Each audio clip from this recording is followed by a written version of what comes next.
Going on, everybody? It's your boy Adam, taking a break.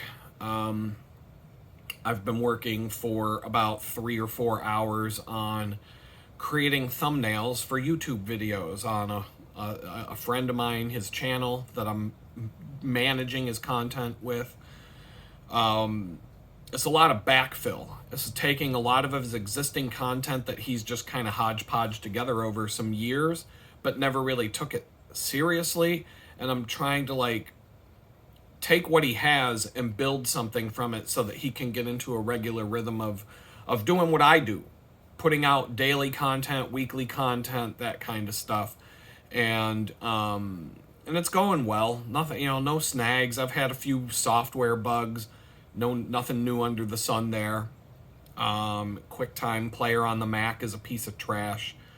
So what I'm doing is I have to download all of these videos from his YouTube channel as MP4s, and then I have to scrub the timeline looking for a place to take a screenshot or an image capture from the video to use as the thumbnail image. And so there's a lot of bugs with that.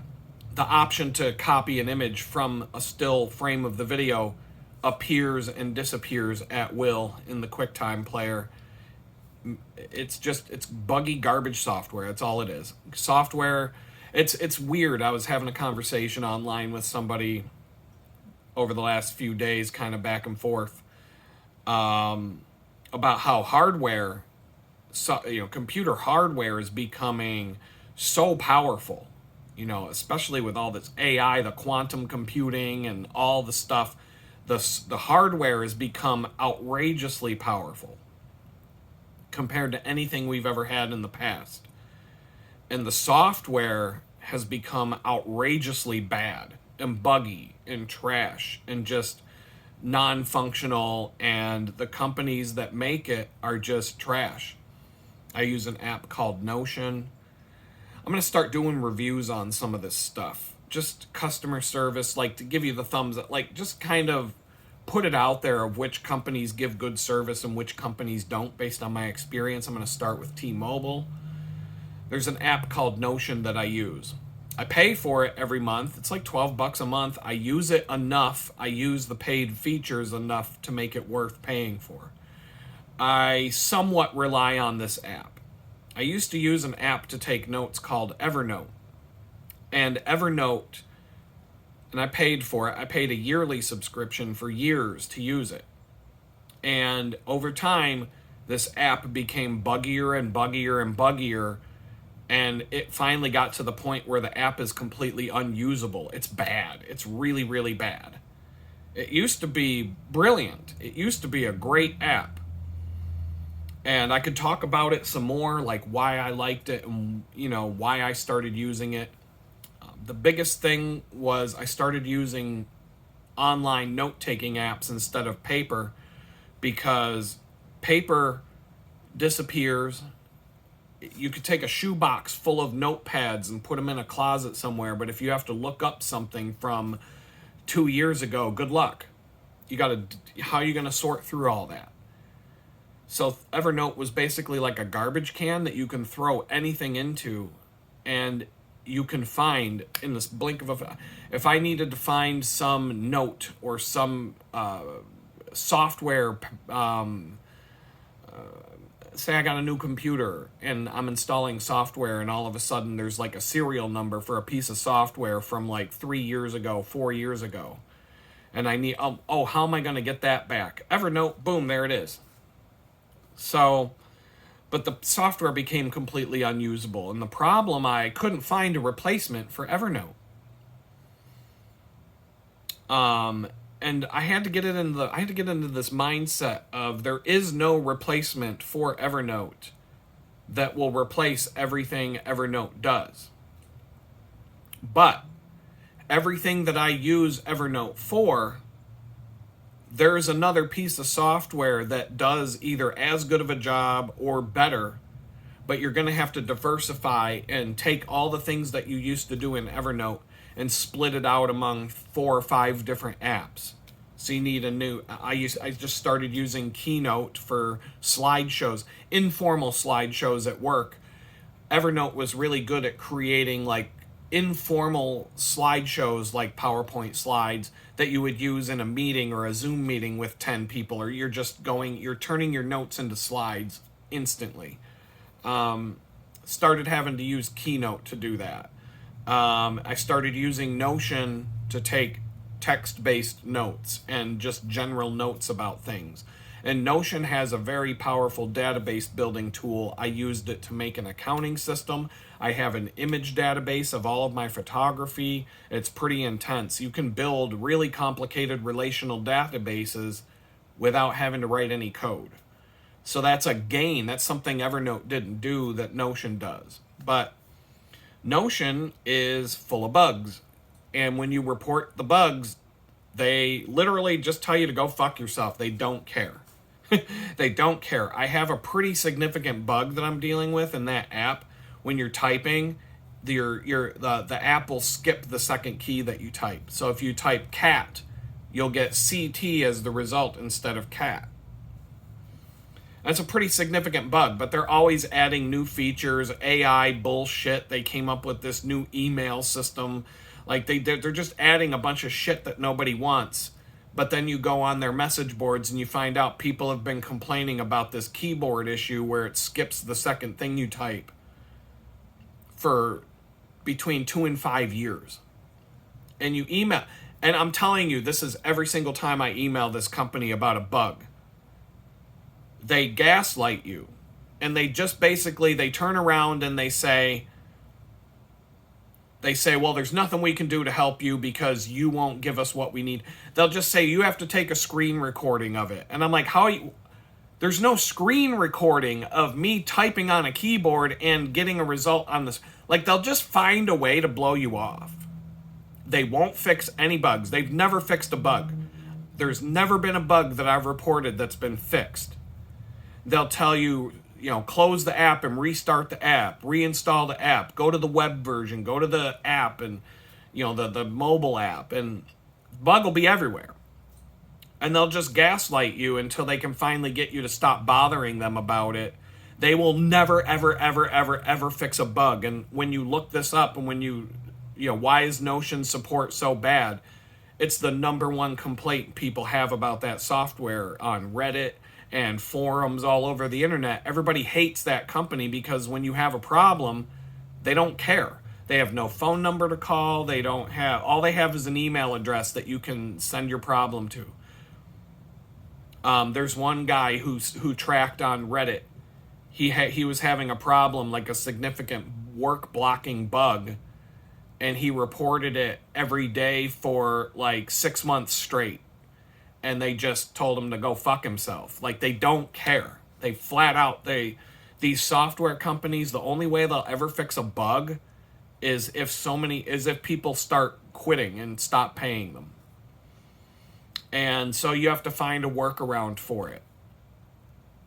But they don't listen to you. They don't care. They talk down to you. They treat you like it's like the soup Nazi.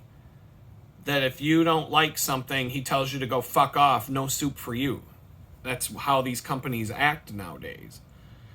And the software is terrible. Like, the computers and the hardware that we have is so much more capable of all kinds of things that the software companies refuse to enable and unlock because the software is just trash. Or they do it on purpose. They'll dumb it down on purpose to make, because they want to drive you into some other thing that you don't want to do. Music software has become complete fucking garbage for managing a music collection on your own hard drive. You can't find anything that actually works. iTunes back in the day used to be brilliant. It used to be a great app, very powerful. Then Apple threw it away and came up with this iTunes store, and the whole thing's a complete pile of shit. It's the worst app you could ever use. QuickTime used to be a brilliant video tool to convert file formats, and scan videos back and forth and get still images out of videos and all this stuff. And then Apple came up with this dumbed down version of QuickTime, and they got rid of the good one. And for the longest time, people like me and video editors and media people, we wouldn't let the old version go. because because the new version was so terrible, nobody wanted to use it, and so we would just find hacky ways to keep using the old one all the way through until it just doesn't run on the new machines anymore. And there's so many examples of this where older software is better. Accounting software is better. Back in the late 90s, early 2000s, banking and accounting software that to where you manage your own banking, your personal finance software, was way better than anything that's out right now. And it's just it's on purpose. It's on purpose. There's no excuse for why the software that's out now is 100 times worse than before. It's because they want you to be a disorganized mess with your fucking finances, because disorganized people who can't keep track of their finances are easier to control. Financially, if the more fucked up your financial life is, the more they can control you. So they're dumbing down the software and they're making it worse over time on purpose, but they still need to make money. So they always try to strike that balance of, we got to do what we got to do to make our money, but let's give them the biggest piece of shit we can get away with giving them. And it's the same with the cell phone companies. It's the same with banks. It's the same pretty much everywhere in life that you go. You get 3 shitty options, but they all fucking suck. You can pick a Ford, a Chevy, or a GM. They all fucking suck. Now if you want a Toyota, you got to pay a tariff, right? But there's a reason why nobody wants these American cars, because they're fucking garbage. They're complete. And I'm not saying the foreign ones are a whole lot better, but it's like, it's kind of like you used to be able to work on your own car, or your neighborhood mechanic could fix your car. And now they're turning it into only the dealership can work on your car. And if your transmission if your transmission needs new fluid, they're going to tell you, oh, you need a new transmission. Instead of changing the fluid in your transmission, now it's you need $8,000 for a new transmission, and it's going to turn into, if you need to change the fluid in your transmission, oh, sorry, but you need a new car. This is where we're going. But I don't even know what got me going down that road, because it's just, I'm thinking, the software bugs that I'm dealing with today. So I'm just, you work around it and you do what you have to do to get the job done, but you have to understand that you're never going to be able to sit down in front of a computer and do the kind of work I do without experiencing significant bugs in the software you use. And it's always kind of been that way, but today in 2025, it's 100 times worse than it was in like 2005, it's gotten, they rush anything out the door that they can. Not every single, some companies are worse than others when it comes to that, but every company putting out software is just on blast, because everybody's getting sick and tired of the shitty software that is forced down our throats. And it's like, yeah, you've got to do a job, here's the tool to do the job, but the tools break and the tools don't work. So, it's like working in an auto shop where every time you get a wrench, it's like Snap-on no longer exists, and the only wrenches that you can get come from Harbor Freight. And so you work on 3 cars and the wrench snaps in half, and you work on another car and the wrench snaps, and you buy a new wrench and it breaks, and you buy another wrench and it breaks, and you've got a bolt stuck on something, and you get out another wrench and it breaks, and you can't get the bolt off because you can't get a good wrench anymore. And you end up breaking 50 fucking wrenches when you could have got a Snap-on wrench that wouldn't break. But even if the Snap-on wrenches break now, they'll come with their your $400 10 millimeter box wrench from Snap-on snaps. And the guy in the truck will show up and say, oh, we're not covering that one. Our warranty doesn't cover that. You used the tool wrong. You're not supposed to try it. You're not supposed to use our wrenches to remove a stuck bolt. Warranty void. So your $400 10 millimeter wrench that costs Snap-on $2 to make, maybe not even that much, probably costs like 50 cents to $1 to make. They won't even replace it under warranty, even though the reason why you bought their tools is because they have a lifetime warranty. Like the whole thing is just, we're being shit on from so many different angles that it's like you can't even keep up with it anymore. Every single one of you watching this video, somebody's taking a shit on you right now, and you're just watching this video to get your mind off of it and to sit back and chill, while somebody's out there taking a big shit on you, and whether it's your home, your car, your job, your bank, your internet company, your utilities, whatever the fuck, you're getting shit on 10 different ways from Sunday. Your politicians, your government, whatever. It's coming from everywhere. And it's like it's like you're out in a shit storm with an umbrella that can't even like stay open because there's so much shit falling out of the sky. The umbrella just collapses under the weight of it all. And you're going to be covered in shit by the time you get back inside. And like, what do we do? What do we do? And so like, I took a break from, I'm going to get back to it here in a minute. I took a break, and because I just got to a stopping point, and I'm like, I looked at the clock, I'm like, wow, a lot of time, almost 4 hours went by in the blink of an eye. And I'm like, I got some dishes to get done. I got laundry. Things are starting to get backed up again. Not as bad as they were. But the ants thing, not having to leave the countertop alone while I let the ants kill themselves, that it backed up a little bit. But see, the thing is, in this tiny shithole, so if I move to the apartment that I like, it has a two bathrooms with proper sinks, and a kitchen sink, a proper kitchen sink with a countertop, and so like in that situation, it would take about 10 minutes to do all my dishes and let them sit out to dry. In here, to do the same amount of dishes, you're looking at like hours, because there's no place to put anything. Everything's crowded. You got to clear space every time you want to do. You can only do one thing at a time in this house because there's nowhere to put anything. So I've got this table behind me. You can see I've got some dishes sitting there drying and some water bottles that need filled. That's the only place that I can actually use.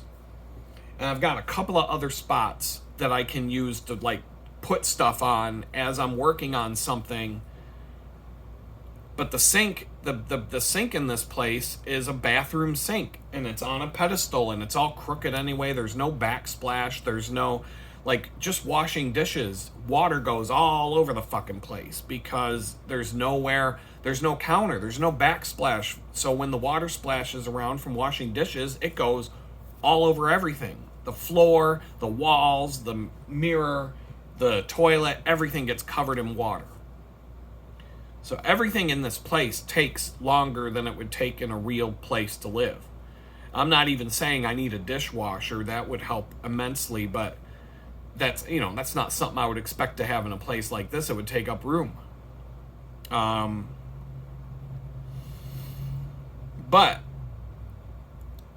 it just, all of these things add up over time. It's this place after April 3rd with the landlord and his bullshit and what he did. I'm gonna sit here. I've got to charge up my watch here, and I'm just remembering it now. But this landlord, when he came at me on April 3rd, ever since that day, every little thing is getting under my skin way more than it would have otherwise. So all the little things about this place that suck, the things that I was willing to put up with until the 6-month lease was over, and the things that I hated, but I was willing to set it aside mentally and just deal with the fact that, hey, at least you got a roof over your head and all that. That's all done. Like, that's all dead in the water now. Everything's different now. So now I'm so, like, I'm just struggling to get out of this place. And I'm so stressed out about it that all the little things about this place are starting to become big things and really frustrating. I spent like 15 minutes trying to clean a lid to a glass lid to a cooking pot because there was this thing on it. It wouldn't come off, and I'm scrubbing at it, and I'm scrubbing at it, and I'm using I used every chemical I had trying to get this. I finally got it clean, but in a real apartment, this wouldn't have happened. It's just, everything is getting compounded. Like, small problems here are becoming major obstacles that wouldn't be a problem at all if this place wasn't such a piece of shit. And those problems wouldn't even be big problems if the landlord didn't do what he did.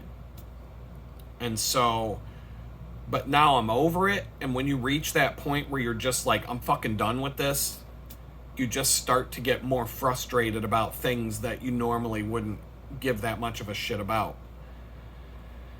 And so it kind of like points in the direction of the philosophies of my friend that I'm doing this website for.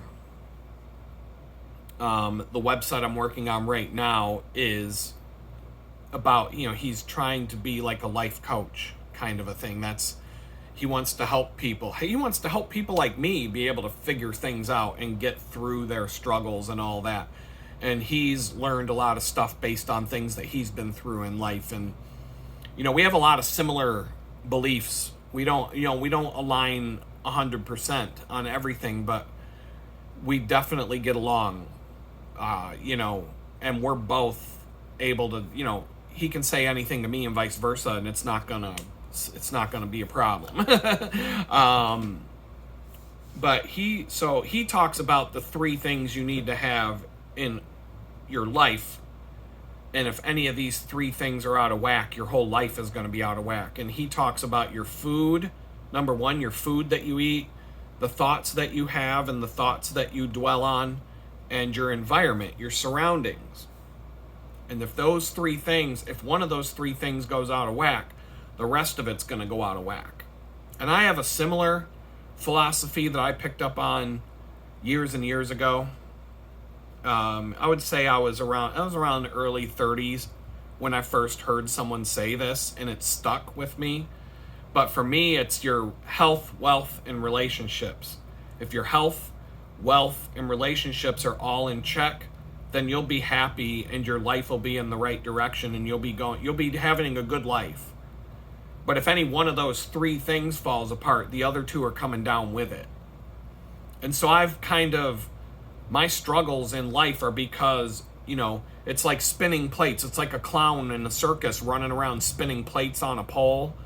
And you constantly have to keep running back and forth because you spun this plate, but that plate over there is going to fall off the pole. And now you got to run over there and spin that plate. And now you got to come over here and spin this one. And then you got to go over and spin this one. And you're constantly just running around spinning these fucking plates trying to keep them from falling off the pole.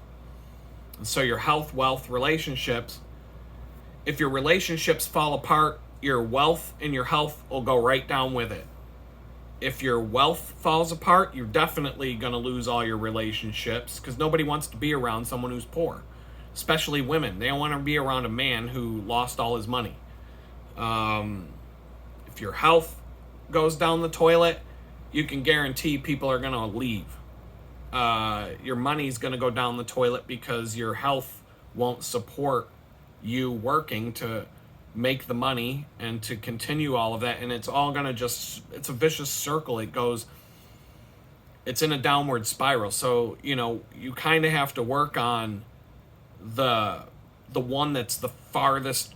You have to work on all of them, but really you gotta have to kind of focus on the one that's in the worst condition right now. And for me, my health is pretty good. It's not the greatest. Wealth is terrible, relationships terrible. So those are, right now, wealth is the number 1 thing I'm working on because without it, I can't have anything else. I mean, if I got sick, I don't have enough wealth to heal myself because we live in America. If you get sick and you go to the hospital and you're broke, they're just like, oh, fuck you, go die. you know, like, or you're going to be in so much debt that you'll never be able to climb out of it. So health, wealth, relationships. So right now my main focus is the wealth, because I'm struggling to survive one day to the next. My health is good enough to get me around on a bicycle and to do the physical labor. My mental health is not the best. My relationships are what they are. And, you know, I'll do what I can, but I can't spin all three of these fucking plates. The wealth one is the hardest one to deal with right now. And I'm struggling because I have a criminal record and nobody wants to give me the time of day. Can't even get a job. I can't even get a job at DoorDash delivering fucking food. So, you know, every time I apply for a job, it's like, I'm not going to get the job. And, you know, then you've got a probation officer breathing down your neck, threatening to throw you in prison if you don't get a job. But you can't get a job because you were in prison. So, you know, it's like this vicious circle. And, especially if you have a high profile case where they can just type your name into Google and see 500 pages of shit about you that may or may not be true, it ruins it. It's gonna, like, a child molester would have an easier time getting a job than me right now, because a child molester probably doesn't have anything in the media about him or her. Doesn't mean a child molester can go and get any job they want, but they can get something. If I had a car, things would be easier, but it's all wealth. Wealth is the biggest obstacle in my way right now. So that's where I'm trying to pour my energy, whatever energy I have. Health would be number 2, relationships number 3. But if you go back to the and I totally agree with my friend, the food, thoughts, and environment being important to your well-being, if you just want to break it down into those 3 things. If you eat shitty food, your health is going to go down the toilet. It's going to have a major impact on your well-being. If you constantly dwell on the negative, which I've been doing, you know, I have a hard time right now trying to focus on the positive, because the life has become so negative and so toxic that even, you know, things beyond my control, things I don't have any ability to do anything about, are sticking in my head and causing me to just expect the worst in every situation, when I can prove to myself over and over again that the worst does not happen in every situation. But every time that every time that even the smallest doubt is there, and legitimately there, it turns into this big thing in my head. So I'm waiting to hear about an apartment that I really want to move into. And so the guy wasn't willing to do it right then and there, because I want to close this. I want to get this off the table. Financially speaking, it would be better to wait. It would be better to wait until after my next paycheck comes before I drop money on the place and seal the deal, if you will. It would be better for me to wait. You know, I might get a check tomorrow in the mail, and when that check comes, I still got to go to the bank, which means I won't get to the bank until Monday, and then Tuesday I'll have the funds available. But so that would make this a lot easier if you know, maybe God's just holding back because he knows the money situation would be a lot easier to deal with if I can just wait until Tuesday. But the fact that the guy wouldn't close the deal right there on Sunday, to where I was like, I'll go give you the security deposit right now, and I'll get the rest of the money in your hands by the 15th to move in on June 2nd. Like, does he think he's going to get somebody to move in quicker than that? Like, what is it? What is the holdup here? And I think it's just the guy knows he has a nice place, and he's going to be choosy about who he lets live there. And so I don't think I'm a bad option in that department. I don't think I came across as being a bad tenant. I think other people will probably go look at the place and do worse than I did in his mind. Maybe it's I don't even want to say what it might be, but it might be something else. You know, that's something that certain people do. I'll leave it alone for now. I do have a filter sometimes. I think some of you with an imagination can know exactly what I was about to say. But it's been, I looked at this place on Sunday. It's Friday. I text messaged him twice throughout the week, once on Tuesday midday, and then last night in the early evening. And I'm not going to blow up his phone, but I haven't heard a word back from the guy. And so he could just be very busy. I can be like that. I get to the point I've got to respond to all these people's emails and stuff, and it just keeps I keep pushing it and pushing it and pushing it and pushing it, and it's hard to keep up with. So I trying not to read into it, but my mind is so negative right now that my mind is reading into it, and it's like, oh, now that you found a place that you actually like, you're going to get shot down and not get the place, and you're going to be stuck living in some slumlord-ridden filth shithole because that's all you're ever going to be able to find, and you're never going to be able to get out of the situation you're in, and you're always going to have to live like this for the rest of your life, and it just turns into this snowball effect. So your food, your thoughts, your environment can bring you down hard. Your thoughts are your own responsibility. I don't have to assume the worst, but I have a really hard time believing that anything can ever work out again after what I've been through. I just can't believe it. Like you know, and it's even when things go right and even when things go positive, I can't make it positive in my mind. But I also know from past experience that there's power in that. And there's power in believing that things are going to be good. And then they tend, you know, this is a battle going on with my own being right now. There's nothing anybody can do but me about it. And God. But, you know, my doubts are doubts in Him too. And so I've just been, and then there's the things, the environment.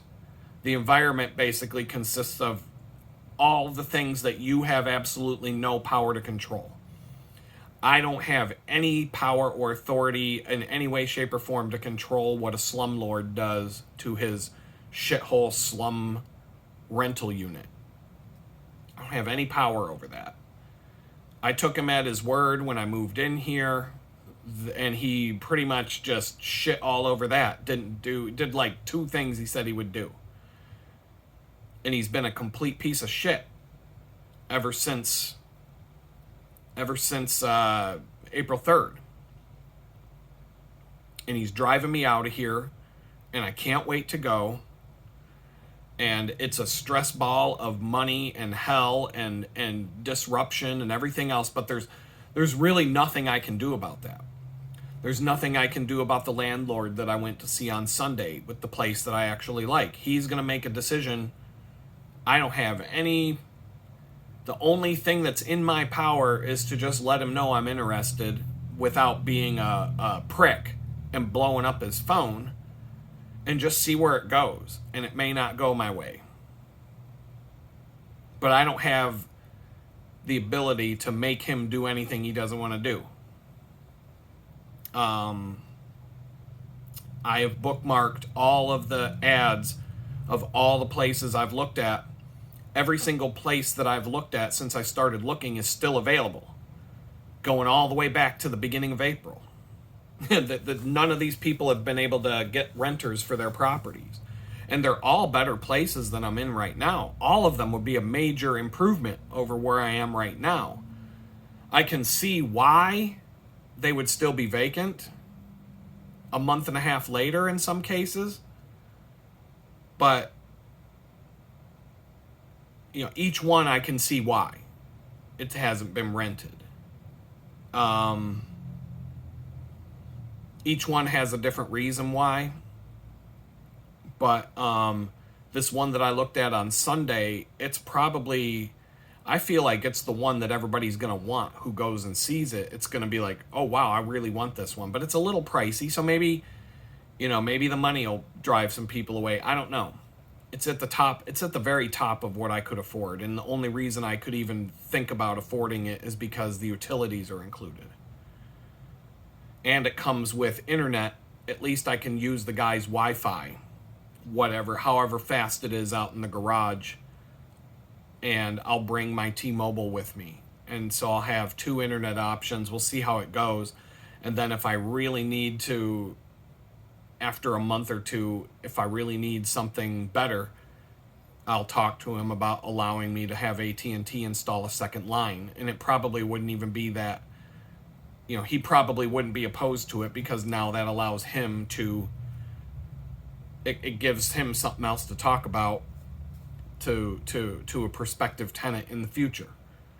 It's wired for fiber optic right now. All you got to do is call AT&T and have it turned on.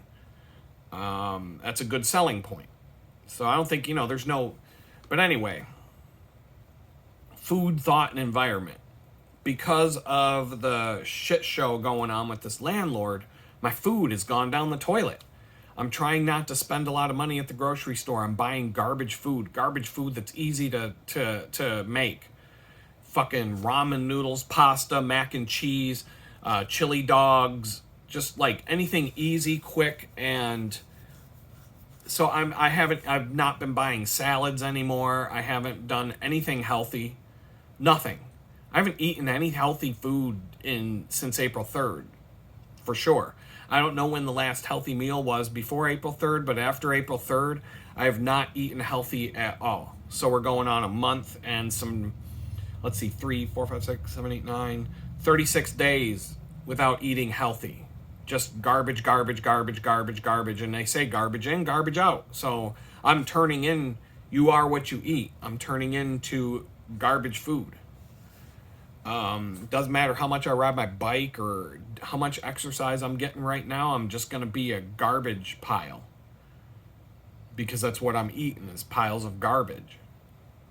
If I get a better place with some space to cook, some peace of mind, all that stuff where I can actually okay, let's plan out some recipes for the week and actually start banging out some healthy food. I'll get my cast iron pan out, start cooking some fish, start cooking some other things, and having a real oven and a real stove, and where I can actually cook and come up with a healthy thing and start eating vegetables. I got a microwave. I can steam vegetables. I could get a vegetable steamer rice cooker for $25 and start making, and have plenty of counter space to put it on.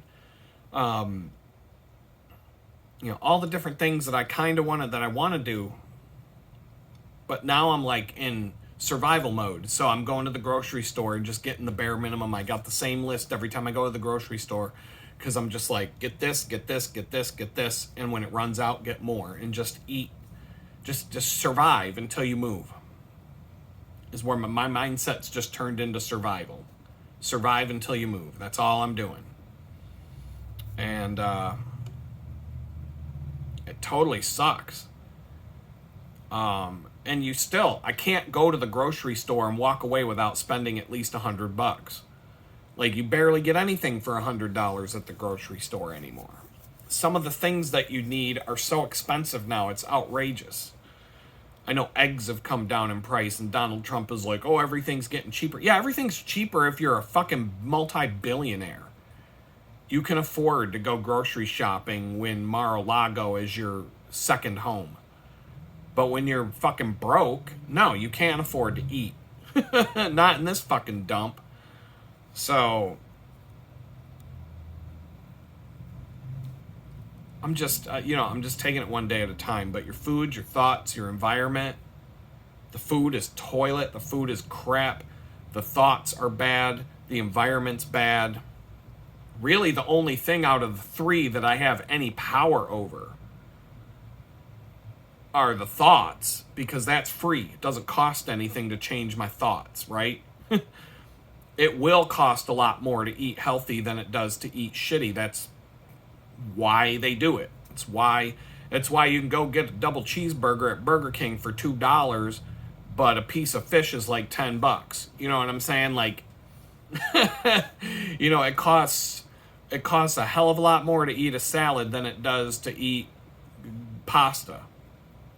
So, or just the worse the food is, the cheaper it costs, because unhealthy people are easier to control.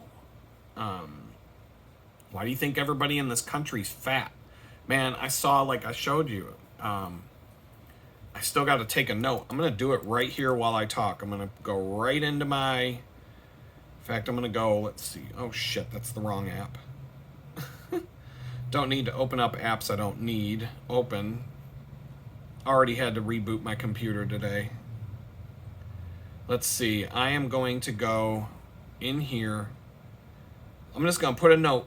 In fact, I'm going to put a note right where I absolutely will see it.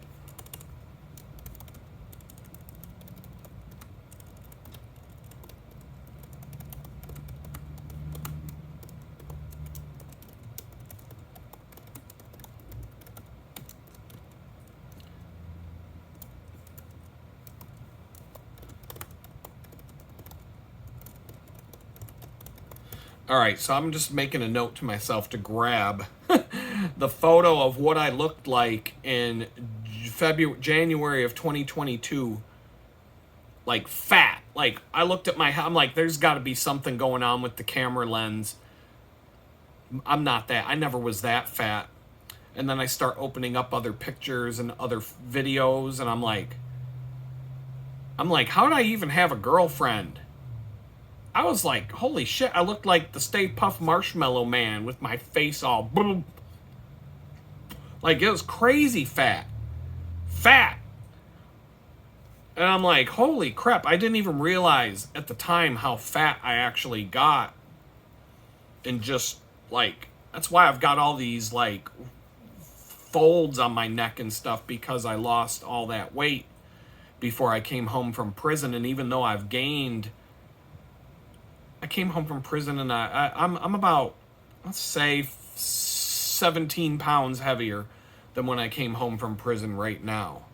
But I was at least 15 pounds heavier than this back then. But, like, the bloat, just the way I looked was like, whoa. Compared to what I look like right now in these videos, there's no comparison. And I have been getting a little thinner since I got to Houston. It's just been a very, very slow process. Very, very slow process. I'm getting stronger, but the weight just kind of, they say muscle weighs more than fat. So sometimes you could be gaining muscle, losing fat, and you're not really losing the weight because you're replacing fat with muscle. That's what I say to make myself feel better. But if you look at this picture of me, in fact, I'm just gonna say, look at this picture of me the day I got out of prison. Like, don't even look at the fact that I look so completely shot out, because I was literally like imagine what Tom Hanks looked like when he came back from the island in Castaway. You know what I'm saying? Like, that's. I went through something that crazy, probably worse than that, because at least on the island you could do what you want. You could go outside whenever you wanted. You could get exercise, and you could do things. You could talk to Wilson whenever you want, all that stuff. And I came back from prison looking pretty shot the fuck out, and I'm pretty sure I had a look about me for months after the fact that, you can look at the videos of when I became homeless and when I started shooting videos versus now, and I still don't feel normal, but I feel more like a normal human being now than I did then. So your food, your thoughts, your environment My thoughts right now are the one that I can control the most. Food, yeah, I could come up with ways to eat healthier. Part of it is because I'm so stressed out, I'm just drawn to the comfort foods. When you're stressed, anytime I've ever been stressed out in my life, I gravitate towards eating shitty. Whenever the stress is low, the food gets healthier. My body, I automatically crave healthy food when I'm not stressed out and I'm being athletic and going out and getting lots of exercise. So I'm getting a decent amount of exercise right now. Maybe not as much as when I first moved in here, but it's still there. I'm still getting enough. But the stress of all this shit I'm going through right now is pushing a bad diet as, like, you know, I try to go to the grocery store with a list. Yesterday I stuck to the list. I didn't get one thing that wasn't on that list. I got everything on the list, and then I headed to the checkout line. Like, don't deviate, because I'm trying to save money. I planned it out before I left the house. I don't, like, add up every item what it's supposed to cost or whatever, but I estimate, I know generally what it's going to cost. And I kind of was like, you don't need this just yet, but you do need that. You may as well get that because you're going to need it, etc. And I splurged on one thing. I got macadamia nuts, a bag of $12 bag of macadamia nuts, because I couldn't resist. I've been seeing these week after week. They never go on sale. And I'm like, you know what? I'm going to just treat. It's better than getting a bunch of Hershey bars, $12 worth of giant Hershey bars, and gobbling those up. Instead, I'm going to eat nuts whenever I need a snack some night when I'm just sitting and chilling. So, you know, I made my choice. And I also got peanuts and nuts that were cheaper. Cashews and peanuts and, you know, slumming it. But I try to stock up on some healthy thing. I'm trying to, you know, I've got peanut butter and jelly. I got bread. So, you know, it's not great, but it's not good. I could be doing a lot worse health-wise. I could be doing a lot worse food-wise, but, you know, food, thoughts, environment. The environment, I can't do anything about. The environment, well, let me take that back. I am trying to improve my environment, trying to get a better job, trying to get a job closer to where I live, trying to get a new apartment.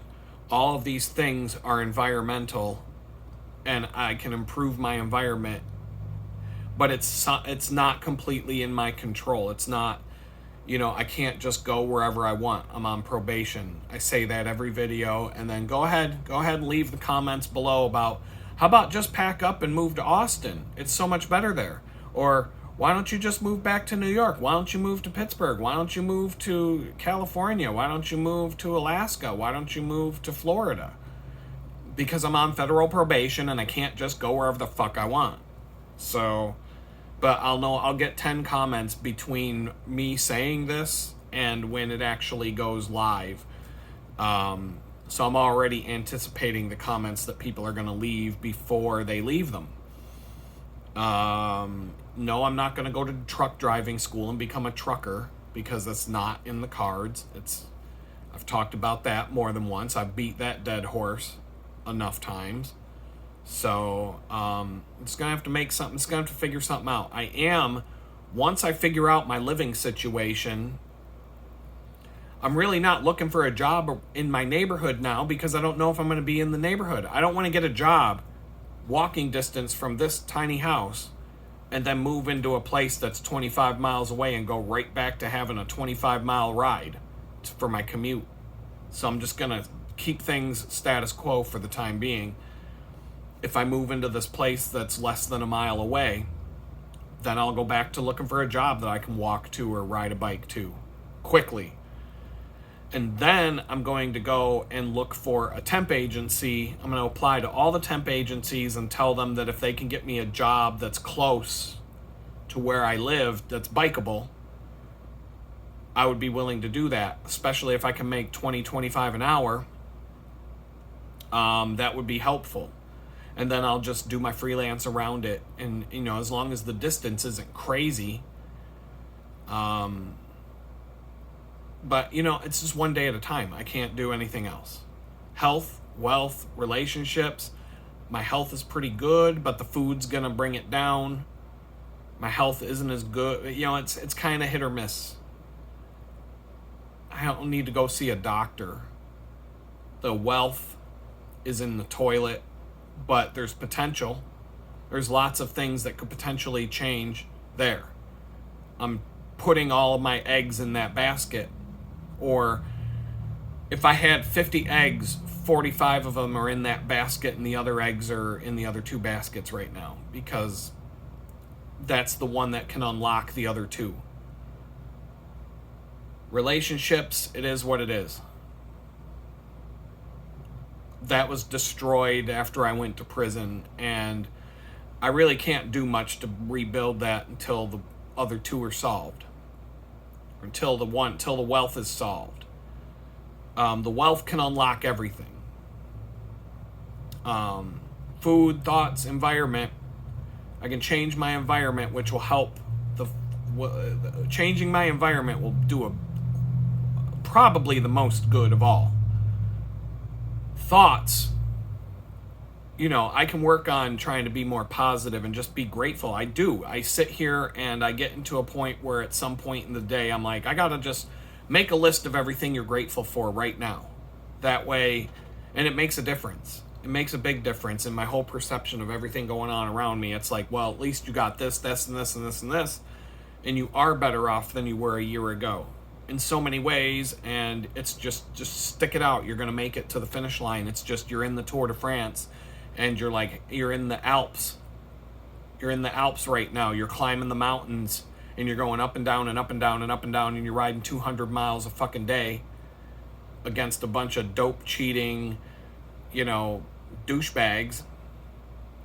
And you've got, you know, there's people crowding both sides of the road trying to knock you off your fucking bicycle while you're trying to ride. Those are the trolls. While you're trying to climb up the Alpe d'Huez, you got, you know, the crowds are so thick that you literally gotta shove them out of the fucking way and take your hands off the handlebars just to get these fucking assholes out of your way to get up the fucking mountain. And then coming down the other side of the mountain, you're going, you know, 65 miles an hour on hairpin mountain turns, hoping you don't fly off a cliff and die. And you're worn out. By the time I get to Paris, I'm going to be so fucking worn out. I'm going to be barely able to stand on the podium if I get on it. So it's just the way it is right now. I'm still fighting. To get there. And speaking of that, I haven't even started my laundry yet. I have to do it today. But I only got 1 load, so I can get that done, at least washed and dried. I'll just have a pile of clothes to fold at some point. But, you know, that's another thing. If I have my own place, if I have a good place, I can have a place to fold my clothes that's separate from the place I do my dishes and dry my dishes, and separate from the place where I charge all my bicycle lights and stuff like that. Like, charging my bicycle lights won't be this ordeal anymore. I'll have a permanent station with everything there. And all I do is just plug everything in, unplug it, plug everything in, unplug it. I could probably leave stuff attached to the bike and just charge it all right on the bike. Like, just, it's going to be a whole different world if I can get a better place to live. I don't have to do, like right now, that table behind me, it's either for drying dishes, folding clothes, or charging the bicycle lights and equipment. I can't do all 3 of these things at once. I don't have any place to put the stuff. And so it's just, you know, these were things that were minor annoyances while I was first living here for the first, you know, February, March. But then April, it all blew up. And now every little thing, every little nugget of everything that's a pain in the ass about this place is a gigantic thorn in my side versus just a minor nuisance. Because the landlord just flipped that switch on April 3rd, and it just became a toxic nightmare. But you know, all you fucking douchebag trolls that tell me to shut up and stop complaining and do something about it. I've been doing something about it for the last 30 fucking however many days. 36 days. Every single fucking day. And the fact that I have to spend 36 days working on this is taking away from everything else I have to do. So now I gotta search for an apartment. I gotta deal with these fucking landlords. I gotta go look at this place, look at that place. 80-mile bike ride, 60-mile bike ride, walk down the street for one. Ooh, yay, I finally got one close to home. 3 miles down the road for another one. I got 2 that were close. The other ones are all far away. Dealing with flaky people. I would say, first, it's hard enough to find a place. Then when you reach out to the owner or the landlord, you've got about a 1 in 5 chance of actually getting a response from the person. So for every 5 apartments I reach out to, I get 1 response. And that's just a response. Then maybe 1 out of every 5 of those actually sets up a time for me to come and look at the place. I got a response from one the other day. I reached out to one. It was within a riding distance of the bakery. Seemed like it was in a good spot. Looked like a nice place. Reached out to it. Got a phone call right away from a 724 area code number, which is Pittsburgh. And I'm like, who the fuck is this? Guy, we played phone tag for like 2 days. Like every time I called him, he wouldn't answer. I'd leave a message. He'd call me back. He'd call me back at some weird ass time when I couldn't answer or didn't know he called. We played phone tag, and then like 2 days after the first message went out, he marked it as rented. It's gone. So that was an example of 1 out of 5. I emailed 5 properties. I got 1 response back, but I have to get 5 responses back before I get 1 to go look at. So that's, that could be like 50 different properties that you send an email out to just to go look at 2 or 3. So this all takes time. This is all a waste of time and a suck of your energy, and just every single thing is such a fucking struggle. And, I look at it, I look at my friend.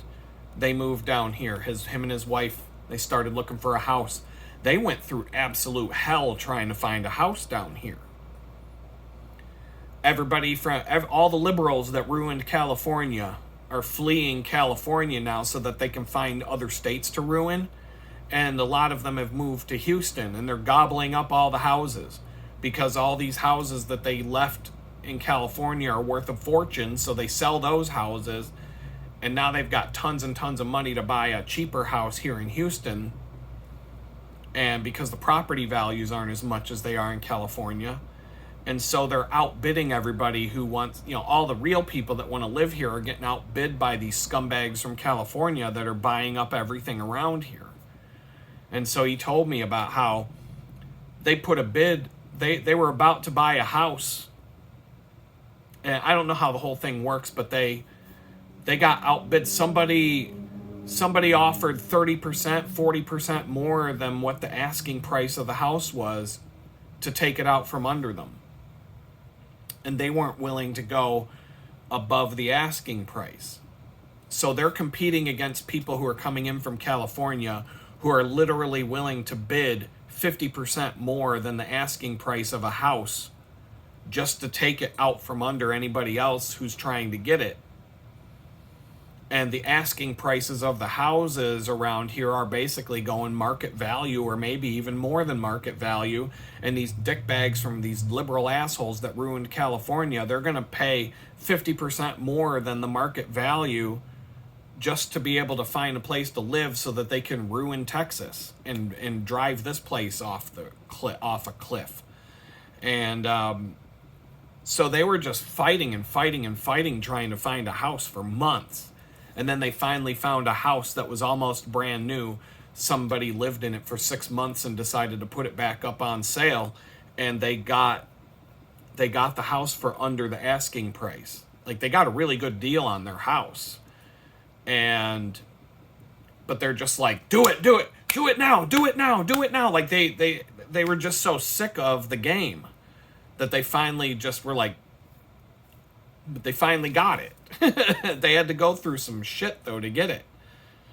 And so it's just as hard to find a house to buy here as it is to find an apartment here, even though there's hundreds and if not there's probably thousands of places available for rent right now, and it's still fucking impossible. But I'm just going to keep going. I'm just going to keep trying and just keep doing what I have to do. And I'm going to get back to my work here because it's been an hour and I'm ready to go. Peace out.